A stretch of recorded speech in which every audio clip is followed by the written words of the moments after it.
At ayun nga ho guys, tuluyan na nga hong pinadalhan ito ng show cause order itong si Yana Moto Vlog ng LTO para magpaliwanag kung bakit hindi kailangang i-revoke o isuspinde ang kanyang lisensya. Pero nakalagay ho dito sa sa show cause order ng LTO sa kanya, your driver's license with number blah blah blah is already preventively suspended for the period of 90 days. Ayan. And to be placed under alarm. Further, you are hereby directed to surrender your driver's license upon receipt of this show cause order or SCO. Ayan. Ang mga na-violate ni ni Yana Moto Vlog, eto nakalagay ha. In view thereof, you hereby directed to appear before the Intelligence and the Investigation Division of Land Transportation Office dyan sa East Avenue, Quezon City on May 6, 2025. Anong date na ba ngayon? O May 4 na ngayon na. And submit a written comment or explanation on why, kung bakit nga daw hindi siya dapat sampahan ng administrative charge for the violation of reckless during Section 48 of Republic Act 4136, use of number plates, Section 18 of Republic Act 4136, motor vehicle operating without or with defective, improper, or unauthorized accessories devices. Ayan, kagaya niya kasi wala siyang side mirror. Ayan. And why driver's license should not be revoked or suspended for being an improper person to operate. Ayan, improper ha? Yana Moto Vlog, improper. Ayan. To operate a motor vehicle. Ayan. Section 27 of Republic Act 4136. Ayan ho.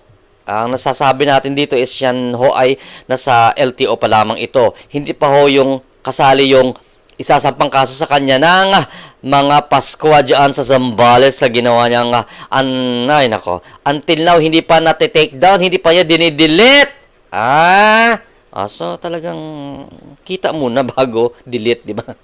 Ayan ha. As of now ho kasi guys, yung yung nasabing road rage dyan na nakuna ng camera nila is nasa 29 million views na. Sayang din naman ang kasing kita dahil pambayad din ito sa kung in case na magsampa ng kaso si pambayad din niya ito sa sa mga damages and syempre may mga fine ito ha. At yung pagbalik nila sa Zambales kasama itong si Carl na kaibigan niya na may-ari di umano ng motor na pinahiram lang pala ito kay Yana Moto Vlog. Nasa 20 million na rin yung views nila ha. And still counting. So di bali na mademanda basta may kita na. Ganun na. Di bali nang mabash basta may kita. Tuloy ang ligaya. Tuloy ang negosyo. Charot. Pero kung ako talaga dyan ha, kung totoo, kung talagang totoo at sincere ang paghingi mo ng apology sa tao, dapat tinake down mo na yung video na yan. No? It doesn't matter kung ilang milyon pa, inabot pa ng 100 million yan. Hindi ka dapat nanghihinayang dyan kasi that is, sa bagay, kung patuloy niyang naka-ere yan, talagang kakakitaan kasi yan ng probable cause, no, sa tingin ko lang, ng prosecutor's office kapag nagsampa na ito ng kaso, itong sila Kuya Jimmy Pascua. Kasi, in-expose mo yung tao sa iyong vlog, sa iyong content with yung may kasamang pamamahiya ba? Ganyan. So, talagang masa-cyber libel itong tao na ito. So, siguro sabihin ni Yana Vlog, total makakasuhan naman ako, tuloy-tuloy na, hayaan na natin yan para may kita tayo. Yan siguro ang nasa isip niya, no? Kaya ayaw niya i-take down. Pero di ba kakapalan ng mukha? Di ba kakapalan ng mukha yung ganong klaseng ugali, kagaspangan ng ugali, guys, na ang kapal naman ata ng mukha mo na alam mo na ganyan na nga yung nangyari sa maganda ka doon sa Zambales, no? nag-public apology ka pa sa lagay na yan, tapos hindi mo rin tinake down yung iyong video. Ano sabi nga ni Makagago TV Vlog, ha? Sabi niya, kung talagang sincere kayo, dapat dinilit nyo na yang vlog na yan. Kaso, sabi ni Makagago, parang, nako, ha? May gatasan pang nangyayari dyan. Sabi ni Makagago yan, di sa akin galing yan, ha? So, ano na? Good luck na lang. So, hanggang hanggang post yung vlog na yan, nagpapatunay lang ho yan, magpapatibay lang ho yan ng kaso na isasampa ng mga Pasqua family dyan sa Zambales kasi patuloy ho na naka-post yan until now. Ayan. Tabayan na natin to kung hanggang saan itong pagmamatigas nitong babaitan na ito. Ayan. At eto guys, may nakita ho tayong kumakalat sa social media. Itong screenshot ng di umano ay conversation itong ni Yana Motovlog tsaka itong sino ba itong isang kausap niya. Disclaimer lang, hindi pa natin ito sure kung ito ay totoo nga or hindi, kung totoo or hindi kasi hindi ko naman alam tumingin ng mga ganito mga bagay Pero ayon dito sa kumakalat sa social media, may conversation dito di umano si Yana at saka sa isang tinatawag niya na Me. Ayon di umano dito kay sis, sabi niya, Hey! Charot. Good eve yan, sabi niya. Di mo i-delete yung road rage. Yung vids ng road rage, sabi nung kausap niya. Tas sumagot di umano itong si Yana na, Hello, Me! Nope, sayang earnings, nasa $600 plus din yun, sabi di umano ni Yana. At ayon pa dito sa convo na ito, allegedly, ang sabi dito ni Yana is, also yung mga old pics ko, I gained like $400 din.